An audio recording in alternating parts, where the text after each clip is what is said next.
आतंकी गौस और साथ में जो दूसरा आतंकी पकड़ा गया था उसके साथ क्या हश्र होना चाहिए। कल दरअसल मैं जिस जगह पर था वहां भी लोग इस तरह की बातें कर रहे थे और उनका कहना था कि एक लेमैन थे वो, उनका साफ साफ ही कहना था कि सरकार को इनको ठोक देना चाहिए। जो वहां लोग मौजूद थे, मैंने कहा ये तो कानून में सम्मत नहीं है, ये तो कानूनी। तो कहते कब तक ये कानून की दुहाई देते रहोगे भैया, कब तक देते रहोगे, दुबई वाली बात क्यों नहीं करते। मतलब बहुत लेमैन वहां जो लोग थे वो इस तरह की बातें करते कि दुबई में कानून है कि सबके सामने इस आदमी को इस तरह से ठोक दो। मैंने कहा ऐसा नहीं होता, वो संविधान के अकॉर्डिंग देश चलता है और उसके अकॉर्डिंग ही सब बातें करते हैं। सुनील जी, जाहिर सी बात है, जो लोगों की आप बात कर रहे हैं वो लोग यही सोचते हैं कि कल किसी एक आम आदमी कन्हैया भी था, कोई बहुत बड़ा कोई क्रिमिनल नहीं था, कोई ऐसा नहीं था, एक छोटा सा परिवार चलाता था, उसकी जान चली जाती, उसे पता भी नहीं होता। 6 दिन वो डरा रहता है अपने घर में, अपनी बीवी के साथ, अपने परिवार के साथ वो रहता है। उसकी बीवी बार बार रोकती है कि मत जाइए दुकान पे, लेकिन क्या करें, मजबूरी है, पेट का सवाल है। वो दुकान पर 6 दिन बाद जाता है और कुछ ही देर बाद वही बाइक से आते हैं 2 लोग, वही कई दिनों तक रेकी की जाती है, 4-5 दिनों तक लगातार रेकी करते रहते हैं दुकान पे, और आके बुरी तरीके से जिस जिस हथियार से मारते हैं उसको खुद ही वो तैयार करता है, जो वेल्डिंग कर रहा होता है अगर काफी टाइम आप से। वीडियो देख लें तो बिल्कुल।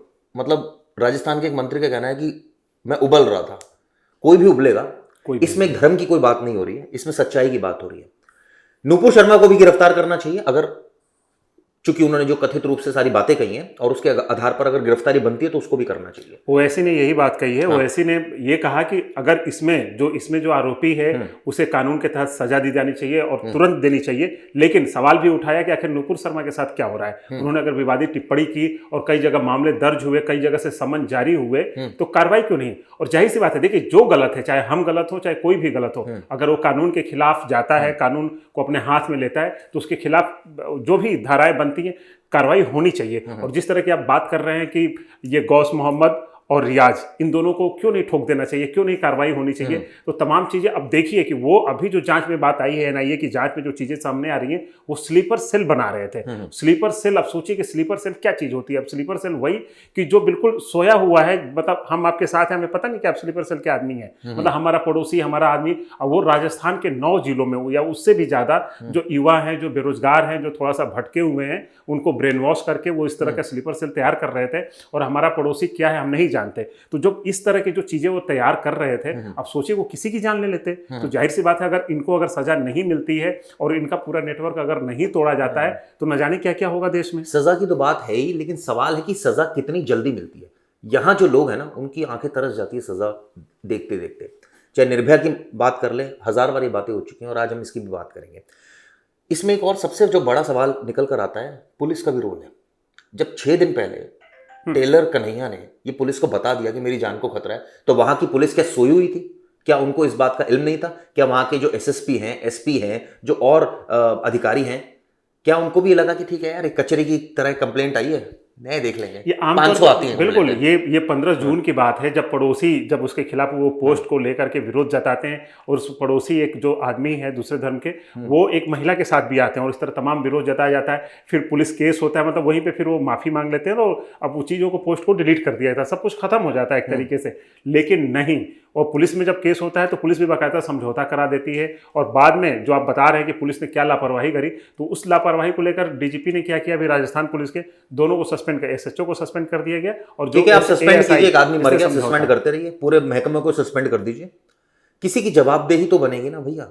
हम ये नहीं कह रहे कि किसी सीनियर अधिकारी को पकड़ लो, आप जूनियर अधिकारी पर इतना बोझ डाल देते हैं। अब उनके पास भी अगर 500 कंप्लेंट जाएंगी तो वो क्या बहुत गहनता से एक कंप्लेंट की जांच कर पाएंगे? असल में क्या होता है कि चिराग भाई, कि जो इस तरह की चीजें होती हैं, अब मान लें कि पड़ोसी है, मैं वहीं पे आता हूं कि जो स्लीपर सेल इतना खतरनाक चीज है कि हम वही कह रहे हैं ना कि हमारा पड़ोसी क्या कर रहा है, उसके नेटवर्क कहां पे। स्लीपर मतलब क्या कि स्लीप मतलब सोया हुआ, मतलब वो सोया हुआ कोई ऐसा चीज है कि जो दुनिया में वो चीजें चल रही है, उनको ट्रेनिंग दी जाती है और उनको ये भी नहीं पता होता है कि हम, मतलब हमारा आका कौन है। दरअसल क्या है कि जैसे अब गौस मोहम्मद है और रियाज सबसे पहले पाकिस्तान जाता है, कराची जाता है, वहाँ पे ट्रेनिंग लेता है, फिर ये गौस मोहम्मद को ब्रेन वॉश करता है और सारी चीज़ें, फिर ये व्हाट्सअप के जरिए और टेलीग्राम के जरिए कम से कम बहुत सारे युवाओं को ये जोड़े हैं स्लीपर सेल में।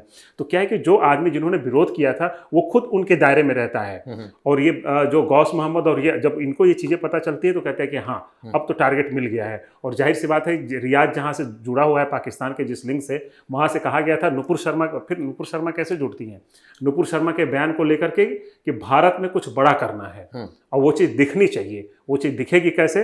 तब ये आते हैं गौस मोहम्मद और रियाज, और दोनों जिस तरीके से इस घटना को अंजाम देते हैं, उस आदमी से मिलते हैं और बाकायदा 4-5 लोग घटना से पहले, मतलब 15 तारीख को समझौता होता है, उसके बाद मीटिंग होती है कि नहीं उसी समय तय कर लिया जाता है कि इसको तो अब मारना है। और मारना सिर्फ इस तरीके से नहीं, मारने के तमाम तरीके होते हैं किसी को, लेकिन इतनी दरिंदगी के साथ इस तरीके से करके मारना है, वीडियो बनाना है, वीडियो, मतलब दहशत फैलाना। देखिए इसी को कहते हैं दहशत, इसी को कहते हैं आतंक। मतलब शुरुआत में ही कहा जा रहा था कि आतंक है, तो आतंकी भी निकल गए, अब तो तमाम चीजें लिंक मिल रहे हैं। हालांकि अब ओवैसी या कुछ और ऐसे, मैं ओवैसी की तो ऐसा कोई बयान आए नहीं, लेकिन कुछ ऐसे मुस्लिम नेता जरूर है जो कह रहे हैं कि अब तो आप आतंकवादी बना ही देंगे, क्योंकि अब तो सबूत मिल ही जाएंगे। मैं उनको बताना चाहता हूं कि सबूत मिल नहीं जाएंगे, सबूत मिल गए हैं, और इस तरह के सबूत मिले हैं जिससे सीधे सीधे लिंक कराची, सीधे सीधे लिंक अरब देशों से, और सीधे सीधे लिंक नेपाल समेत तमाम देशों से। नेपाल के रास्ते ही हर बार ये पाकिस्तान आना जाना और अरब, सऊदी अरब जाना आना, सब कुछ नेपाल के रास्ते से ये सारी चीज़ें संभव हुई है। और तमाम चीज़ें जो निकल के आ रही हैं वो यही दर्शाती हैं कि, और जो स्लीपर सेल वाली बात वो व्हाट्सएप के जरिए बना रहे थे, और सोचिए कि कितना, अब कितने जो बन चुके हैं। मैं कह रहा हूँ कि अगर इनको सजा भी होती है, लेकिन जिनका ब्रेन वॉश हुआ है, अब वो और ज़्यादा उनके अंदर गुस्सा आएगा, उबाल आएगा, और वो चीज़ें पता चले वो भी कोई घटना कर दें। तो इस तरह की चीज़ें क्या होने वाला है इस देश में? तो मैं व्यूअर्स आपसे ही पूछता हूं, आप लोगों का क्या कहना है, इस तरह के आतंकी को उसकी क्या सजा होनी चाहिए?